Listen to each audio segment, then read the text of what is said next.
ini saya juga sebenarnya secara garis besar penasaran, apa sih sebenarnya yang mendasari faktor-faktor apa? Ada faktor ekonomi itu juga berpengaruh, karena orang tua yang sibuk sekali mencari uang, tidak pernah memberikan kasih sayang, tidak pernah memberikan kenyamanan bagi anak. Orang yang mengalami gangguan jiwa merupakan kelompok yang tersendiri yang harusnya kita obati, bukan kita stigmatis, tapi mereka-mereka yang melakukan kekerasan seperti ini, nah itu bukan bagian dari gangguan jiwa, tapi lebih karena karakternya, karena sifatnya, karena kepribadiannya.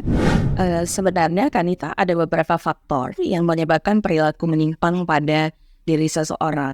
Yang pertama adalah yang paling utama itu adalah faktor dari orang tua. Ternyata benar ya Dokter Julfa ketika dikatakan bahwa tidak akan ada asap kalau tidak ada api. Kalau kita sebagai psikiater atau psikolog juga mencoba memahami kenapa sih ibu ini sampai melakukan ini.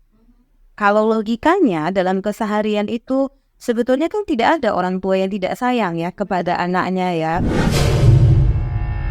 Jiwamu sehat.